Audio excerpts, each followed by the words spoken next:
Ladies and gentlemen, as we begin our services, if we can please kindly turn off all cell phones or electronic devices, or please place them on silent. Thank you.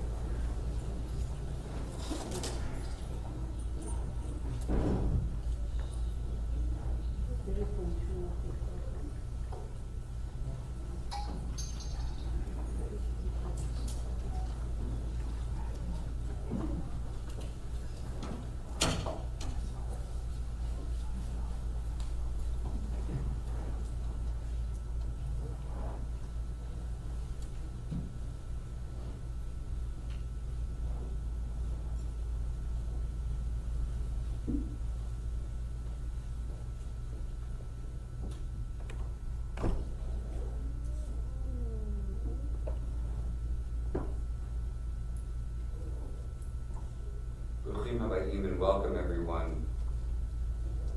As we begin our time together this afternoon in memory of Adam Shaw, I ask the family, all those in the first row, please rise.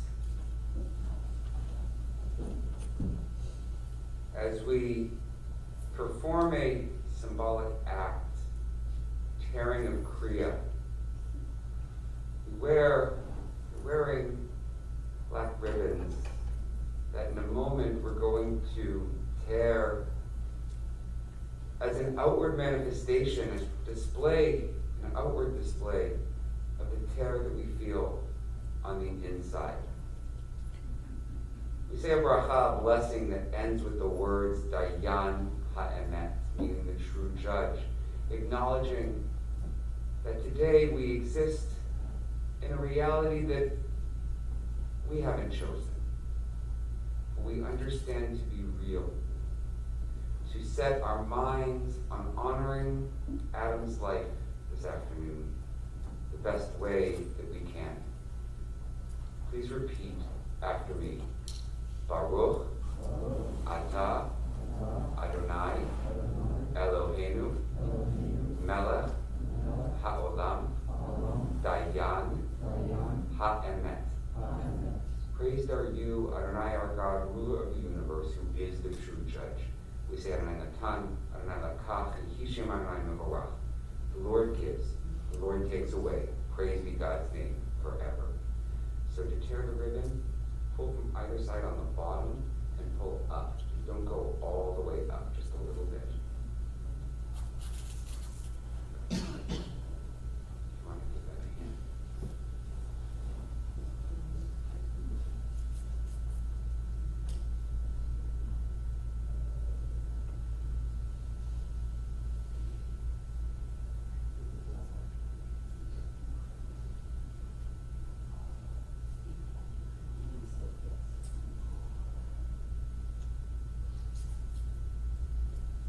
You may be seated for service.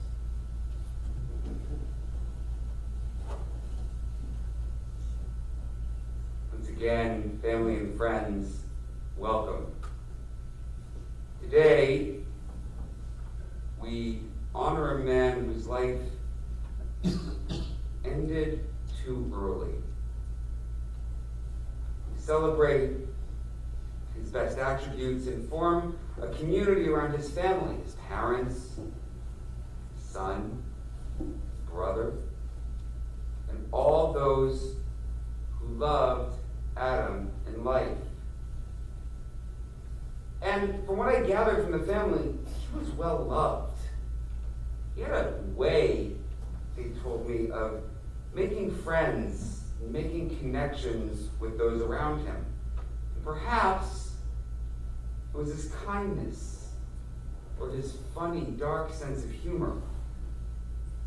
But it was probably his big, open, man's heart, which was no more open than when he was focused on his son, Jameson. And a word to you, if I may, Jameson, because no one can know what this is like for you at 13. But I encourage you to see who's here and know that you're not alone in your grief and that you've got people. People to watch you grow up, to celebrate your successes, to help you navigate growing up, and to be with you as you chart your own course. These are your people, and your family loves you more than you know. Your grandparents made that very clear to me and told me just how special you are and how deeply and fully your father loved you. So now, I didn't know Adam in life, but I did spend some time with his family, who shared with me some of what made him who he was. He's described to me as loving, fun, and a cheerleader for the underdog. As such, he loved animals. And as an attorney, he took on cases that others would refuse to take. He was a public defender, working with those most vulnerable in the system. It sticks out to me how I was told that he would always make it a point to visit and spend time with the elderly members of the family, his aunt and his grandmother. From what I learned, it was clear that Adam was a good neshama, a good soul, an intelligent, caring, loving, good soul. And today, those are the attributes we raise up as we remember Adam David Shaw, Adam David ben Yishaya Anshel Zichrono Livracha, of blessed memory. And this, you don't need me to tell you, isn't easy when someone passes so young. Someone with a child so young. You know, we take comfort, I hope, that the Jewish tradition teaches that while the physical body is temporary, the soul is eternal, without end. So today, we gather for sacred purpose to pray for full and complete rest for his body. And as he's laid to rest, his soul bound to the bond of life to each of you, we seek blessings for the continued elevation of his soul. May our time together today have purpose and deep meaning, and may it honor well Adam's memory, who passed away just a few short days ago. My name's Rabbi Nathan Weiner, a rabbi at Congregation Beth Tikva in Marlton, here locally. It is, as I mentioned, an honor to be present on behalf of myself, my family, and my synagogue with each of you today. Adam was the son of Stephen and Sheila Shaw.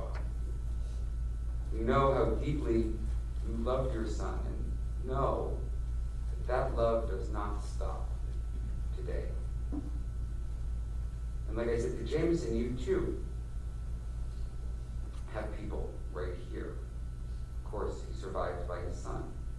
And by his brother Eric and Eric's wife Alina and their children, Max and Toby. Jameson and Jameson's mother, Suzanne. We acknowledge Adam's girlfriend, Becky. May your concern and love for one another, God willing, carry you through this difficult transition. So today, we have a couple of mitzvot, a couple of sacred tasks ahead of us. First and foremost, we're to perform the mitzvah of kavod hamet, of honoring the deceased. And for most of our time together here at the chapel, and as we move to Crescent's graveside, that's what we're going to do. We're going to keep our intention, our kavanah, on his memory. Close to the conclusion at graveside, we will transition to supporting this family, supporting the mourners, with the first recitation of the Mourner's Kaddish. We're going to recite Psalm 23, a psalm that is universal across the Abrahamic faith traditions at moments of grief. Mizmor LeDavid, Adonai ro'i lo echsar, a psalm of David. The Lord is my shepherd, I shall not want. He maketh me to lie down in green pastures. He leadeth me beside the still waters. He restoreth my soul. He leadeth me in the paths of righteousness for his name's sake.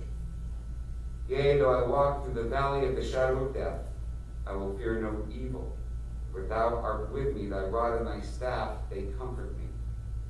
Thou preparest a table before me in the presence of mine enemies. Thou anointest my head with oil, my cup runneth over. Surely goodness and mercy shall follow me all the days of my life, and I will dwell in the house of the Lord forever. Amen. From Ecclesiastes, there is a time for everything and a season for every activity under heaven. A time to be born and a time to die. A time to plant and a time to uproot. A time to kill and a time to heal. A time to tear down and a time to build. A time to weep and a time to laugh. A time to mourn and a time to dance. A time to scatter stones and a time to gather up stones. A time to embrace and a time to refrain from embracing. A time to search and a time to give up. A time to keep and a time to throw away. A time to tear and a time to mend. A time to be silent and a time to speak. Now is certainly a time for speaking, and you're going to hear from some family and friends who loved Adam in life. I'm first going to invite up to share some words his cousin, Lisa Weisberg.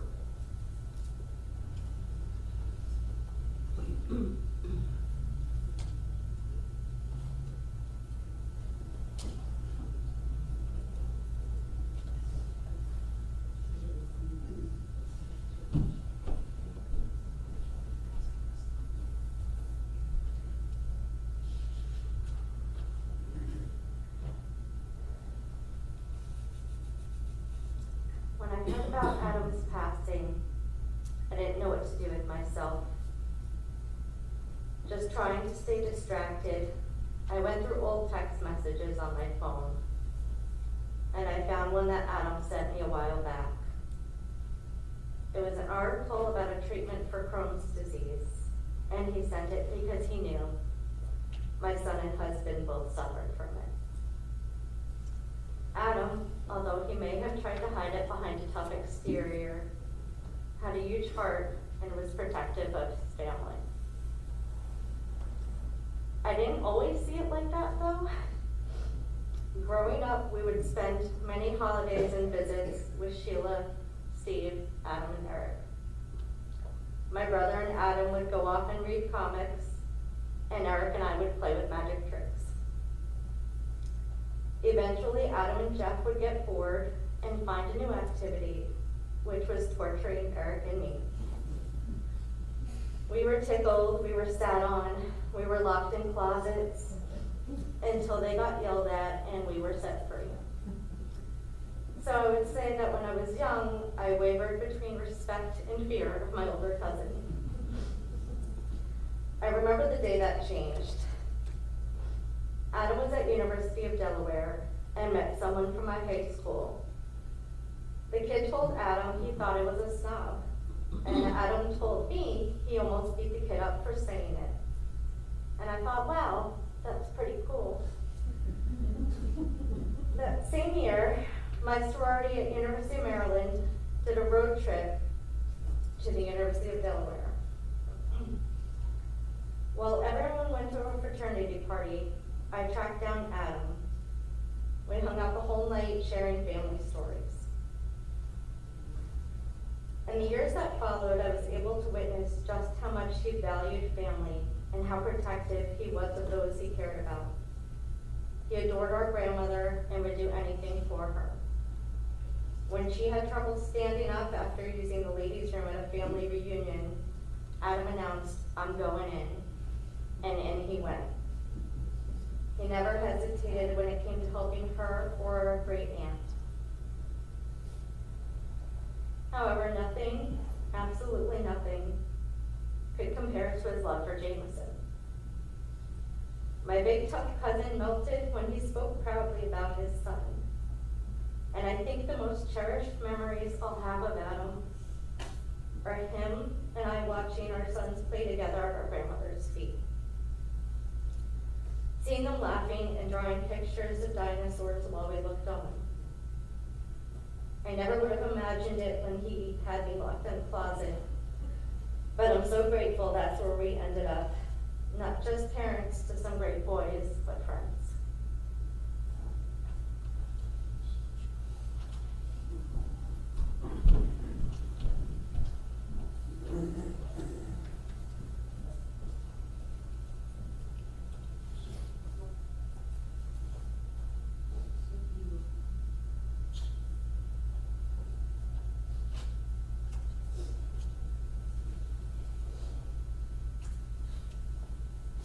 Call Adam's friend, John Roberts.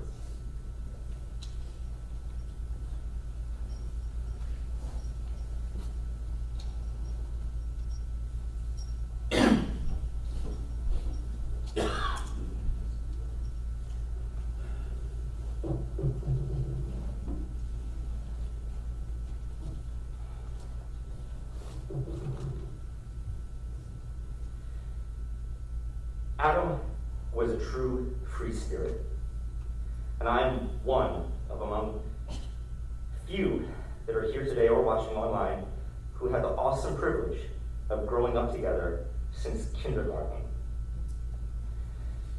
There are times I had no idea where I'd park my car, and I'm sure everyone's had that moment where you walk into a room and for the life of you don't remember why you walked in there. But I remember, oh, so many awesome, fun memories spent with Adam.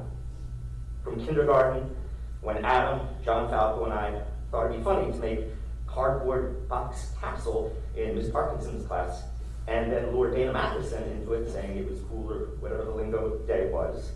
And then the three of us knocked it down on top of her. Sorry, Dana. In second grade, we had to pick a color and animal for the reading group we were in, and we decided black dinosaurs would be appropriate. We argued and won that dinosaurs were once an animal. Trick-or-treating together, we had maps, so we would never double back on houses to get the maximum amount of candy that day. And if someone had full-size candy bars, we had sheets in our sacks, so we would return as ghosts. That's called a twofer. We played tackle football at Greg Bauer's backyard, which we offhandedly called Kill the Man. Taking our BMX bikes to the park, we affectionately called the pit, at speeds that I would get pulled over for driving in New York City. And we would go down the hill, the height of a 3-story building, and aim for a rickety piece of plywood that we deemed a ramp. When we got into skateboarding, we would go back in the winter, that same mountain/hill, and lash our skateboards to our moon boots after we took the trucks off of them, turned them around, and turned them into snowboards. We tried that once, and then we went back to sleds. In high school, if we were to meet at Adam's house to go out for an evening of no good, mischief, or hijinks, usually a combination of all of them, we would avoid the sofa in the den. For if you sat there, it would suck the life force out of you, and we would be motivated to go no further than to watch Evil Dead on the TV and raid the snacks of the house. Sorry. Adam and I put together 2 highly successful guerrilla skateboard contests. Brave young skaters from Philly, Deptford, and all over the South Jersey area were there. One at Clare Barton, one at the hockey courts by the high school.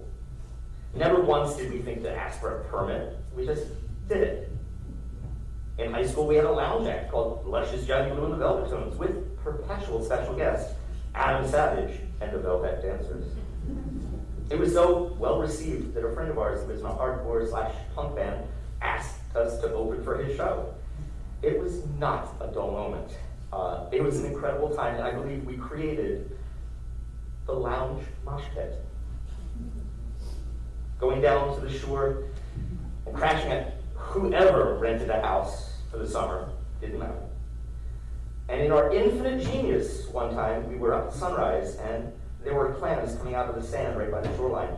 And Adam and I, were moms in the making, collected those clams and boiled them in grape Mad Dog. We probably should have gotten broad-spectrum antibiotics after that, but we survived. And since the statute of limitations are up, I can touch upon the myriad of scavenger hunts. But on the advice of my boyfriend Adam, I will invoke my Fifth Amendment rights and not incriminate myself or others. An interesting fact that not many people know about Adam, that he actually wrote a love song for a girl that he was sweet on in high school. He went to a studio with friends of ours that were in a band and cut, arranged, and produced a song. There were many sides to Adam, but there is one that no one can deny. That is, he was always quick with a joke, bring levity when it was needed, or not. And was a genuine, caring person. And like many of us after high school, we drifted apart. I reconnected with him on Facebook a few years ago, and we had nebulous plans to meet up at some point. Adam is in so many people's memories doing awesome stuff, or just being awesome together. And to paraphrase and perhaps butcher,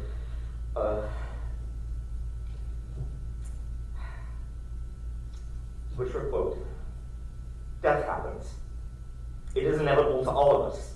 Yes, someone can be physically dead, yet still be alive. Not until the very last person that has a fond memory of Adam passes away, and then, and only then, does Adam truly pass away. Knowing this, Adam will still live for many, many, many years. And when you leave here today, every once in a while, remember the great times that you had spending with him. And somewhere, wherever he is now, I'm sure he's still not forgiving John Falco and I for ordering that pitcher of root beer and pepperoni on the pizza.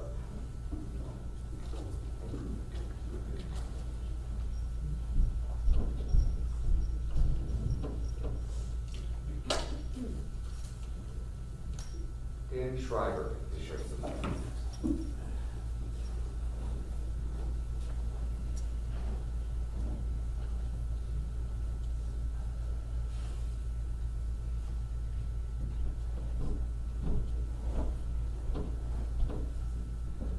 Everybody. I don't know if I'll speak as well as John. I was not a thespian. But let me start here. Adam will always be a dear friend. Someone I will think about. Someone we'll all miss dearly. I don't want someone who is caring, listens, makes time for you, has empathy, that looks you in the eyes without, looks you at the eyes without, batting his eyes, and calls you a schmuck, and then will laugh at you. He was a very dear friend. I always found Adam to be fiercely intelligent. We talk about things like current event, law, movies, horror, he's a big fan of horror movies, friends' life. Adam was smart. Adam was incredibly creative. Imagination. I think it's one of the God's gifts, one of the most underrated, least understood, and most utilized thought processes people don't realize. Everything around us is created, everything from utilitarian items to visual stimulus to music. Adam's imagination was second to none. We had wonderfully bizarre conversations daily. I'm sure whoever would have eavesdropped that conversation would have felt like Einstein. Adam had a gift of mind. We were very fortunate to grow up in Cherry Hill, go to Cherry Hill West. It was a special place and a special time back then. We didn't have smartphones, we didn't have computers, and we were okay with that. It was a great time to grow up. We did things outside as a group, fun stuff. We had pranks and hijinks and lots of adventures. Adam usually provided the idea of the day or the evening of what type of mischief we get into. We formed a clique, a bunch of us, Adam being the ringleader. We had a few adventures. From shooting Roman candles out of my car into the pack of Richmond's ice cream while they were serving in the middle of dinner. Some things you learn is that you shouldn't drive a blue car with a blue interior that you can run faster than. Another time, we would have this thing, you know, it's not normal, but basically we would see who could get the steakest at a restaurant. So what do I mean by that? Imagine buying the absolute worst and grossest food for a friend of yours and seeing how much they could eat in the restaurant before they got sick. But that wasn't the hard part. The hard part was staying to the very end. Like the bulls in the rodeo with 4 people sitting down, and you just waited to the end. That's when the magic happened. And it was magical. It was something you've never seen. It was unbelievable. We built bonfires in the woods. We went to concerts. One of the first concerts I ever went to was with Adam at Iggy Pop. Saw the Beastie Boys. Can't tell you how many horror conventions, comic book conventions. Just hanging out with a group of friends from West. You know, really had a really special kinship. Another great thing that Adam decided to do, he wanted to be Mr. West. Mr. West is when you're, you know, the guy in the high school and everyone gets up on stage and does things. So Adam put together a group, he put together a band. You know, John, a few others were in the band, and I think the song was like by Black Flag TV Party Night. And Adam decided that he wanted me to look naked. So I said, Adam, how do I do that? He goes, well, you know they had a play, Romeo and Juliet, and they had a peach unitard. You should wear that. So I'm like, that's a great idea. So I put on the peach leotard, you know, and I asked him, remember Where's the Beef? He's like, I'm going to get you a Where's the Beef t-shirt. It was a big time when Wendy's was really popular, and I put that on. And I went out there and I danced and threw candy out. And my dad still thanks me to this day. And did I ever tell you that I had to go in front of the Board of Education for that one? Adam was always involved with all of our aspects of life. He always had an opinion. He always was there. He was great. You know, we had a few years, you know, with life, how, you know, it moves on. You have family, you have kids, you have work, you move, you don't move. And, you know, we grew apart. And then you know, we got back together not too long ago. And we stared at each other for about 30 seconds and, you know, started in on one another. I said something to Adam, I said something to me, I said something back to Adam, I said something back, Adam made a mom joke, and I'm just saying I did not reciprocate. That's what I'm saying.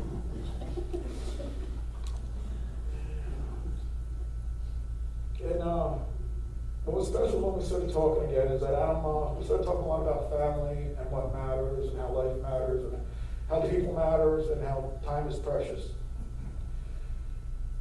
We spoke about Steve and Sheila. Adam said how you're always there for him and how he cared about you. This was only a couple weeks ago. We talked about you, Eric, how well you're doing, how proud you are. Talked about Jameson, talked about how tall you are. We both agreed that you're smarter than him. And laughed. Some other things we'll talk about.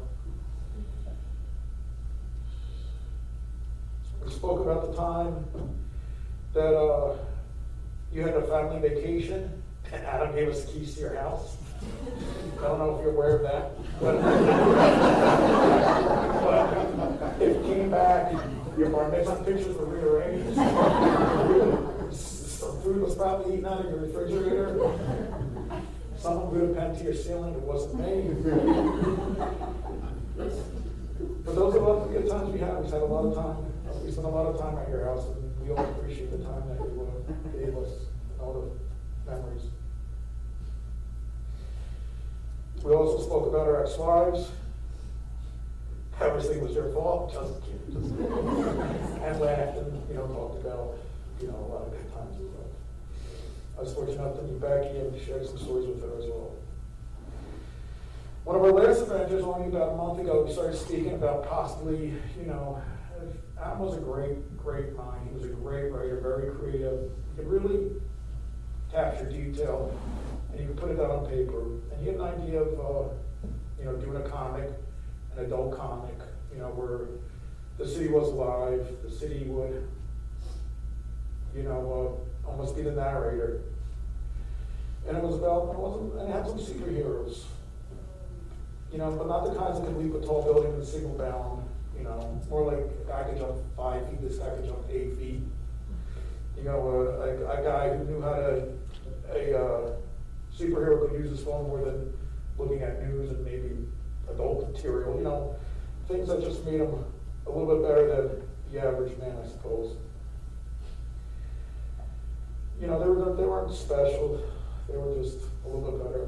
But he had a character that I liked that we had talked about, and it was about a woman, and when she'd come into anyone's life, they would see the beauty of who she was. But what was interesting, the twist was everyone saw her differently, meaning everyone saw her beauty in the eyes of what they thought was beauty. And I think in a lot of ways that reminds me of Adam, because Adam had such a kind soul, and he was for the underdog, and he was for other people, and Adam saw the beauty in everyone. And sometimes people couldn't see the beauty in themselves.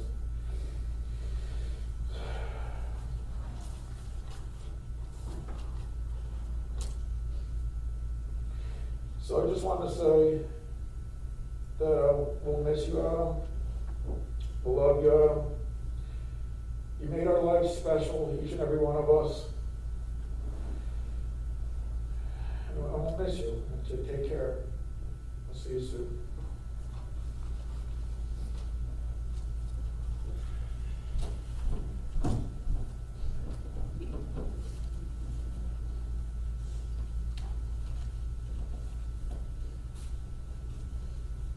Adam's brother Eric.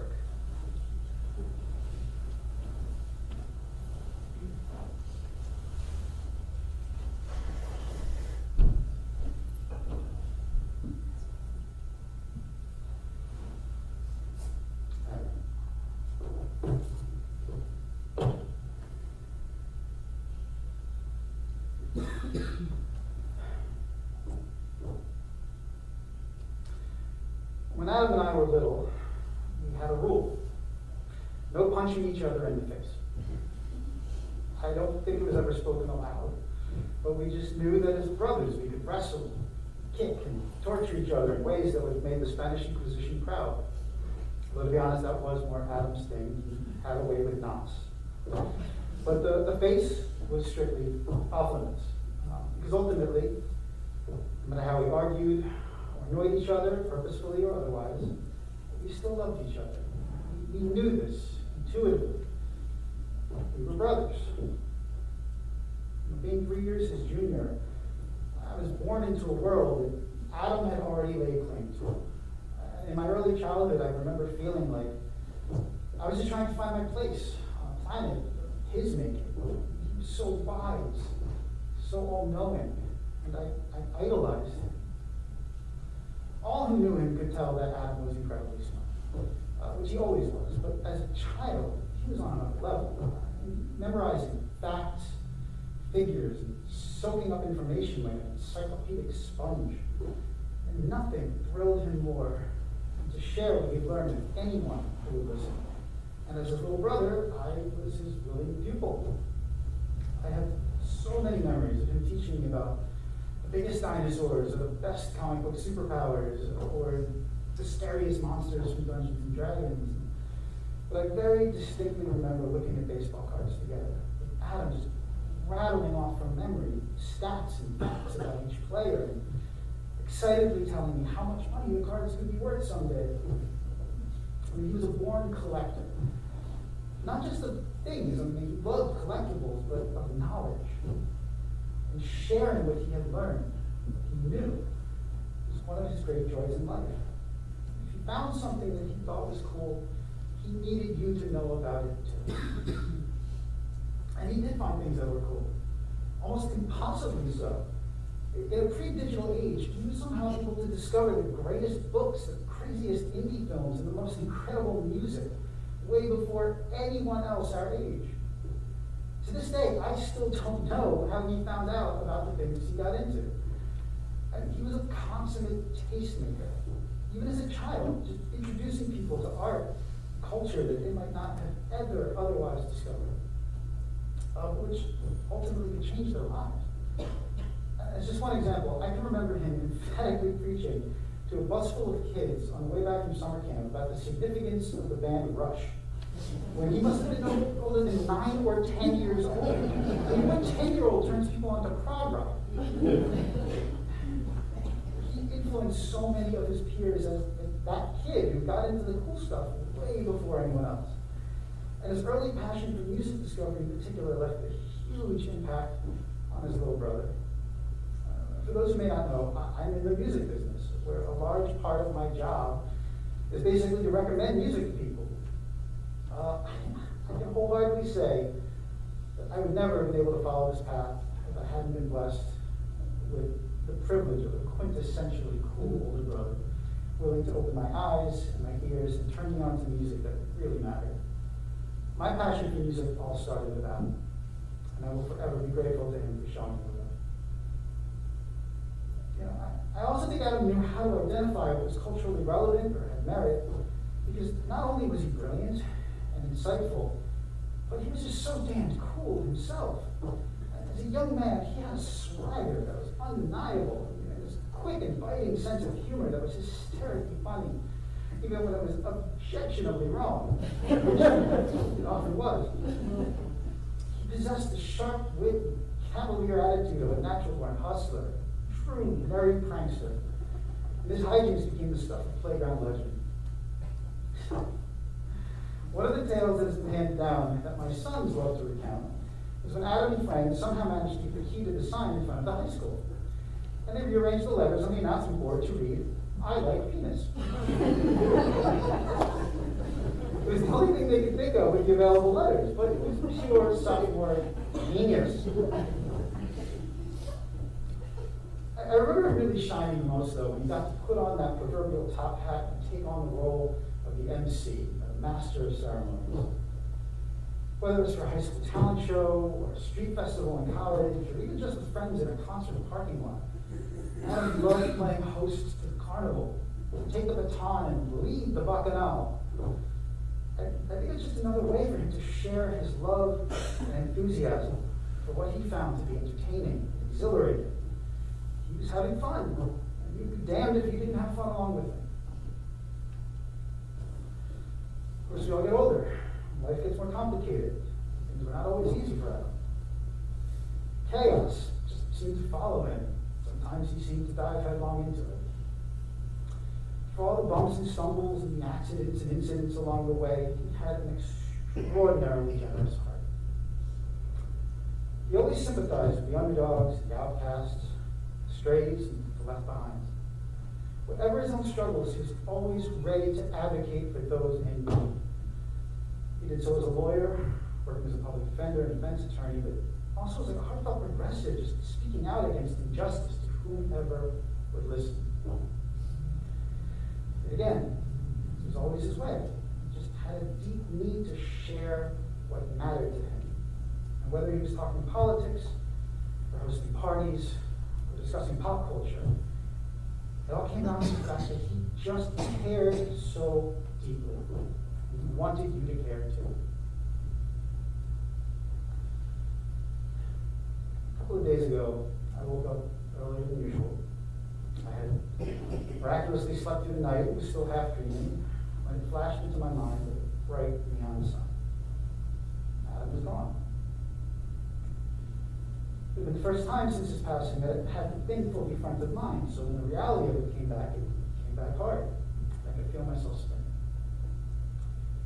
Quietly rolled out of bed, it's still dark, walked downstairs, sat down on the sofa, and let the grief come over me, and I just cried. I was deep in my pain. I had my head down, and I felt two small arms wrap around me, holding me close. I hadn't realized my son Maxfield had woken up even earlier than I had. And feeling sad about his uncle, he'd gone down to the basement to play. So we hugged for a bit, talked for a bit, and then he said he wanted to show me something to make me feel better. He walked in the kitchen, sat me down at the dining table, proceeded to take me through his special collection of Pokemon cards, proudly telling me which ones were the most valuable, the most rare, and delighting in the sharing of what he knew was cool. Adam isn't gone. I see him in my sons when they passionately talk about their interests. I hear him in the retellings of his exploits and those who knew him when.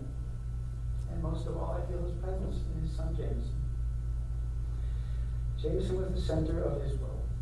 And no matter what else his chaotic life threw at him, Adam's love for his son was a steady constant that informed his every moment. And it's in him that I see all of his father's best qualities: intelligence, curiosity, empathy, and also athleticism, but I don't know where that came from. I will forever miss my big brother, but I will also never truly have to, because Adam is still present in those that left him.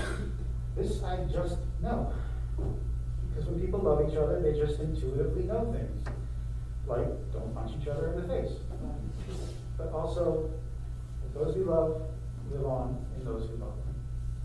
I love Adam. We were brothers.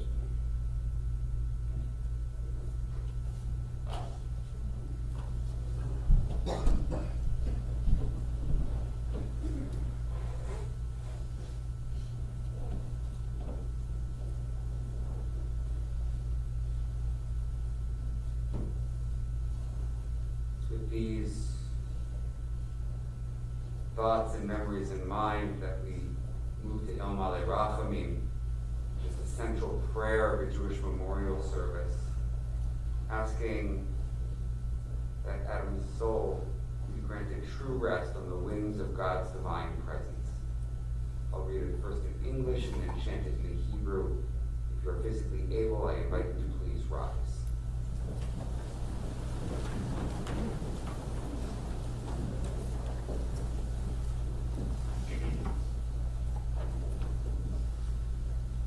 God, full of compassion, who dwells on high, grant true rest upon the wings of the divine presence in the exalted spheres of the holy and pure, who shine as resplendence of the firmament, to Adam David Shaw, who has gone to his eternal home. For charity has been donated in remembrance of his soul. May his place of rest be in the Garden of Eden. Therefore, may the all-merciful one shelter him with the cover of God's wings forever, and bind his soul in the bond of life. Adonai is his heritage. May he rest in his resting place in peace. And let us say, Amen. El Malei Rachamim, Shochen Bamrumim, Hamitzeh Menucha Nechona, Al Kanfei HaShechina, Malot Kedoshim Utehorim, Kezohar Harakia Mazhirim, Et Nishmat Adam David Ben Yishaya Anshel, Shehalach Le'olamo, Ba'avor Shenatut Tzadaka Ba'ad Haskarat Nishmato, Began Eden Dehe Menuchato, Lachen Bal Harachamim Yasnirehu B'Setor Kenafav Le'olamim. B'tzror Hachaim Et Nishmato, Adonai Hu Nachalato, V'yanuach Al Mishkavo B'Shalom, V'nomar Amen. You may be seated.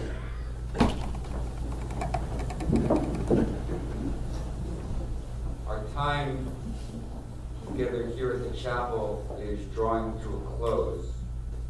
Some brief announcements. The family asks that in lieu of flowers, donations in Adam's memory to please be made to the Jewish Federation of Southern New Jersey. Family also following interment, which will happen directly after this, will be hosting, visits of consolation at Stephen and Sheila's home from 1 to 4 p.m. Start that again. Immediately following interment for the remainder of the day. Tomorrow and Tuesday between 1 and 4, and again from 7 to 9. Both tonight and the next 2 nights there will be Shiva Minyanim at 7:30 p.m.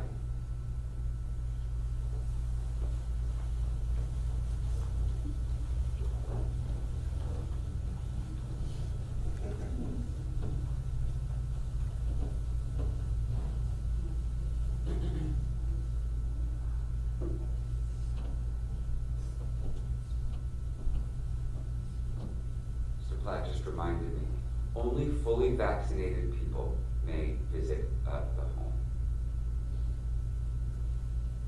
Could these pallbearers please step to the center aisle?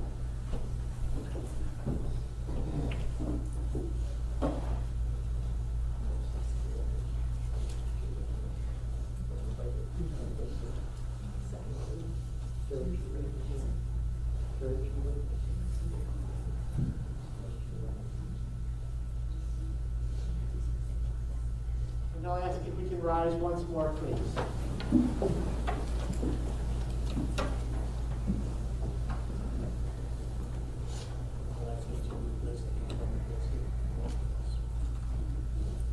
יושב בסקר עליון, יצר שדי בלנם. אמר לנם נחסים את ירקי אלוהי הבטחתו. והוא יצילך מפחד קדוש מדבר חבות. ורבתו יסף לך בתחת כנפיו תחסה. צינה בסוחר עמיתו. לא תירא מפחד לילה, מחית יעוף יומם. מדבר באוכל יהלוך מפתב ישות צהריים. יפול מצידך אלך ורבבה ממינך. אליך לא ייגש. רק בימך תביט ושלומת ושקמים תראה. כי אתה אדוני מחסין אלוהים.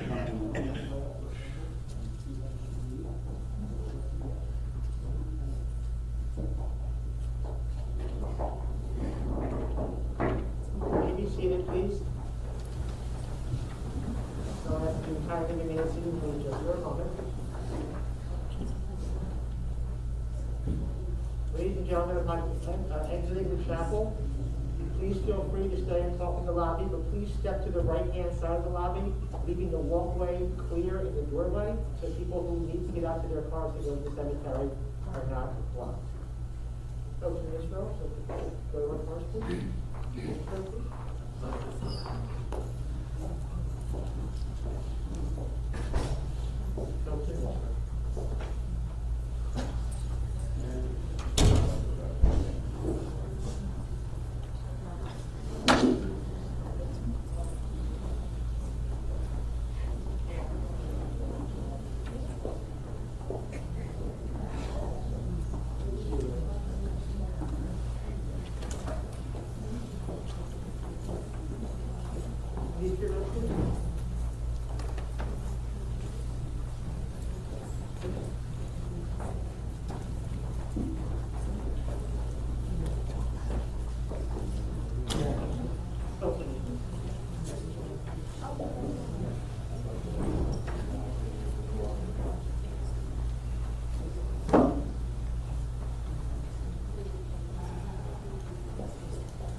What's up? What's that?